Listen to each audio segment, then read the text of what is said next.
Hello guys, स्वागत है आपका मेरे यूट्यूब चैनल एग्ज़ाम टाइम्स में।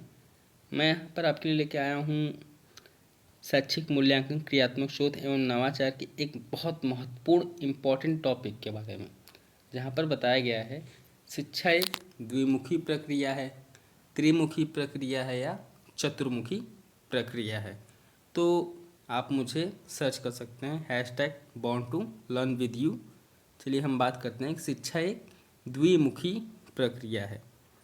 तो शिक्षा को हम द्विध्रुवी प्रक्रिया भी कहते हैं या द्विमुखी प्रक्रिया भी कहते हैं। तो ये किसने दिया है? इसका प्रपोजल दिया था सर जॉन एडम ने।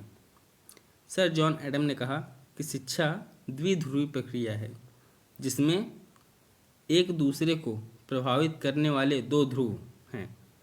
तो उनमें पहला ध्रुव क्या है? शिक्षक, और दूसरा ध्रुव विद्यार्थी या शिक्षार्थी। तो शिक्षा की द्विध्रुवी प्रक्रिया जिसमें वर्णित है कि सर जॉन एडम्स के अनुसार एक दूसरे को प्रभावित करने वाले दो ध्रुव हैं, जिनमें शिक्षक और शिक्षार्थी शामिल हैं। इस प्रक्रिया में शिक्षक और सीखने वाले विद्यार्थी के बीच निरंतर परस्पर क्रिया, एक दूसरे के साथ परस्पर क्रिया करने वाले दो ध्रुव जैसे व्यक्तियों का प्रभाव होता है। एडम्स ने इसे शिक्षा की द्विध्रुवी प्रक्रिया कहा। इस प्रक्रिया में दो व्यक्ति शामिल होते हैं। पहला क्या होता है? शिक्षक और शिक्षार्थी। दो व्यक्तियों के बीच परस्पर क्रिया होती है और परिणाम स्वरूप उनके प्रयास शिक्षा की ओर बढ़ते हैं।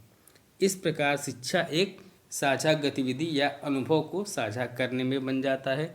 उसी प्रकार शिक्षा एक सचेत और इच्छित प्रक्रिया बन जाती है, जिसमें एक व्यक्ति ज्ञान के संचार और परिवर्तन द्वारा दूसरे व्यक्ति के विकास को संशोधित करने के क्रम में दूसरे व्यक्तित्व पर किया जाता है। अर्थात जब हम कभी बच्चों को पढ़ाते हैं, क्या होता है? हम अपने अंदर के जो भी ज्ञान होता है, हमारे पास जो भी अनुभव होता है, वो हम बच्चों को देते हैं। ठीक है।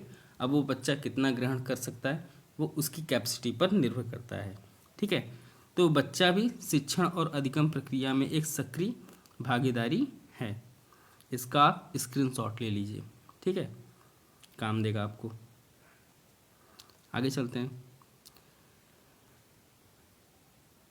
यहाँ पर बताया गया है कि शिक्षा मूल्यांकन की त्रिमुखी प्रक्रिया, अर्थात जॉन डीवी सर ने कहा है कि जो शिक्षा है वो त्रिमुखी प्रक्रिया है।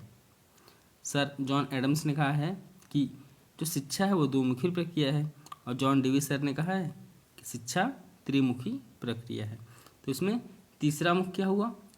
दो मुखी में तो शिक्षक और शिक्षार्थी आ गए। तीसरा क्या होगा? पाठ्यक्रम, अर्थात शिक्षा कितनी दी जाए वो निरंतर होगा। कितनी दी जाए? एक निश्चित अमाउंट में होगा ना, तो जो अमाउंट है उसे हम बोलेंगे पाठ्यक्रम। तो शैक्षिक प्रक्रिया एक त्रिमुखी प्रक्रिया है। शिक्षा में क्या पढ़ना है उतना ही महत्वपूर्ण है कि जितना कि किसी को पढ़ना। अतः छात्र व शिक्षक के साथ तीसरा पक्ष विषय वस्तु या पाठ्यक्रम को भी स्वीकार किया गया है, और यह विषय वस्तु प्रदान करता है समाज को।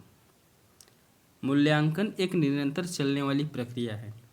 इसके 3 महत्वपूर्ण बिंदु हैं जो आप देख सकते हैं। ठीक है। तो ये तीसरा मुख्य क्या होगा यहाँ पे? शिक्षण उद्देश्य, अधिगम और व्यवहार परिवर्तन। तो त्रिमुखी प्रक्रिया में क्या क्या आ जाएगा? शिक्षक, शिक्षार्थी और पाठ्यक्रम। और यहाँ पे बताया गया कि जो मूल्यांकन है एक निरंतर चलने वाली प्रक्रिया है, जिसके 3 महत्वपूर्ण बिंदु हैं। तो शैक्षिक मूल्यांकन की त्रिमुखी प्रक्रिया क्या होगी? शिक्षण उद्देश्य, अधिगम और व्यवहार परिवर्तन। तो शैक्षिक मूल्यांकन का जो त्रिमुखी प्रक्रिया है इसको भी हम जान लेते हैं। तो इसमें बताया गया है शिक्षण उद्देश्य। शिक्षण उद्देश्य जब प्राप्ति होती है शिक्षण उद्देश्य की, ठीक है, तो हमें अधिगम अनुभव मिलता है। तो अधिगम अनुभव जब मिलेगा, लर्निंग एक्सपीरियंस हमारा बढ़ेगा, तो क्या होगा फिर? हमारा बिहेवियर एक्सचेंज, ठीक है नहीं, बिहेवियर हमारा चेंज होगा। और जब बिहेवियर चेंज होगा तो हमारा शिक्षण उद्देश्य और बढ़ेगा, ये फिर अधिगम अनुभव और मिलेगा। तो ये निरंतर चलने वाली प्रक्रिया है। ठीक है, तो ये क्या है, शैक्षिक मूल्यांकन की त्रिमुखी प्रक्रिया भी हमने यहाँ पर आपको समझा दी। चलिए आगे चलते हैं। शिक्षा की चतुर्मुखी प्रक्रिया। तो डॉक्टर पटेल ने कहा है कि शैक्षिक मूल्यांकन की चतुर्मुखी प्रक्रिया है। डॉक्टर पटेल ने 1978 में 4 बिंदुओं के आधार पर शैक्षिक प्रक्रिया की व्याख्या की, जो निम्न प्रकार है। विषय वस्तु, शैक्षिक क्रियाएं, अधिगम क्रियाएं और मूल्यांकन पद्धति। ये आप एक पिक्चर देख लीजिए, इसका आप एक स्क्रीनशॉट ले लीजिएगा, ठीक है नहीं। तो यहाँ पर हमें दिखाना पड़ेगा कि पाठ्यक्रम के जस्ट सामने अधिगम क्रिया और शैक्षिक उद्देश्य के जस्ट सामने मूल्यांकन पद्धति, और ये फिगर बना करके हमें दिखाना पड़ेगा। पाठ्यक्रम, शैक्षिक उद्देश्य, अधिगम क्रियाएं, मूल्यांकन पद्धति, जिसमें बताया गया है कि डॉक्टर पटेल के अनुसार शिक्षा चतुर्मुखी प्रक्रिया है। ठीक है, तो ये भी कभी कभी 1-2 नंबर में आता है, तो आपको वहाँ पे सचित्र वर्णन करना पड़ेगा। ओके, चलिए आपका हमारे साथ यहीं तक था, मिलते हैं नेक्स्ट वीडियो में।